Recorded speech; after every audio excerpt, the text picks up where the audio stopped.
comment ça va? Nice to see you again. How are you? It's great. How is everything? I love you, father. I love you too. We hope to see you next year. I come. I will never come with Please, please, please. I have no place. And you? Bạn. You're fine? Of course. Working hard. Always. កម្ពុជានិងបារាំងកំពុងតែរៀបចំផែនទីបង្ហាញផ្លូវដើម្បីឈានទៅដល់ការលើកកម្រិតនៃទំនាក់ទំនងរវាងប្រទេសទាំងពីរជាដៃគូយុទ្ធសាស្ត្របើកាលពីល្ងាចថ្ងៃទី10ខែមិថុនាឆ្នាំ2025សម្ដេចមហាបវរធិបតីហ៊ុនម៉ាណែតនាយករដ្ឋមន្ត្រីនៃព្រះរាជាណាចក្រកម្ពុជាបានជួបពិភាក្សាការងារជាទ្វេភាគីជាមួយនឹងឯកឧត្តមអេម៉ានូអែលម៉ាក្រុងប្រធានាធិបតីនៃសាធារណរដ្ឋបារាំងនៅក្នុងឱកាសនៃការអញ្ជើញចូលរួមក្នុងសន្និសីទលើកទី3របស់អង្គការសហប្រជាជាតិស្តីអំពីមហាសមុទ្រនៅថ្ងៃទី8ដល់ថ្ងៃទី13ខែមិថុនាឆ្នាំ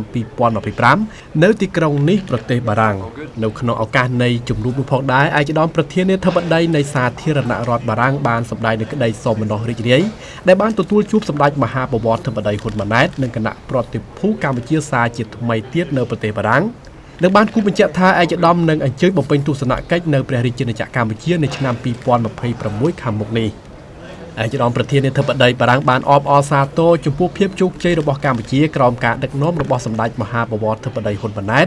និងបានគូបញ្ជាក់ថារដ្ឋាភិបាលបារាំងនឹងផ្ដល់ការគាំទ្រដល់កម្ពុជា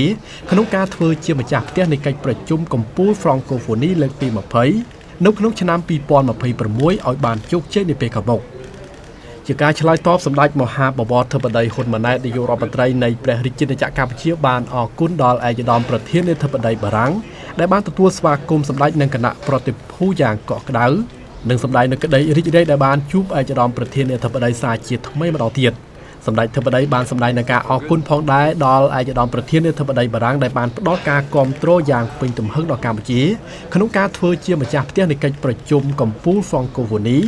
លើកទី20នៅក្នុងឆ្នាំ2026ខាងមុខចំពោះទំនាក់ទំនងទ្វេភាគីវិញនោះសម្ដេចមហាបវរធិបតីហ៊ុនម៉ាណែតបានសម្ដែងនូវការពេញចិត្តចំពោះទំនាក់ទំនងនិងកិច្ចសហប្រតិបត្តិការដ៏ល្អរវាងកម្ពុជានិងបារាំងព្រមទាំងបានវាយតម្លៃខ្ពស់ចំពោះកិច្ចខិតខំប្រឹងប្រែងរវាងប្រទេសទាំងពីរក្នុងការរៀបចំឯកសារផែនទីបង្ហាញផ្លូវមួយដើម្បីឈានទៅដល់ការលើកកម្រិតនៃទំនាក់ទំនងកម្ពុជាបារាំងជាដៃគូយុទ្ធសាស្ត្រសម្ដេចមហាបវរធិបតីហ៊ុនម៉ាណែតនិងឯកឧត្តមប្រធានាធិបតីបារាំងក៏បានពិភាក្សាគ្នាផងដែរអំពីការពង្រឹងកិច្ចសហប្រតិបត្តិការទ្វេភាគីលើគ្រប់វិស័យដែលមានសក្តានុពលមួយចំនួនរវាងប្រទេសទាំងពីរក្នុងនោះរួមមានវិស័យពាណិជ្ជកម្មសេដ្ឋកិច្ចការពារជាតិនិងសន្តិសុខធម្មពលនិងវប្បធម៌ជាដើម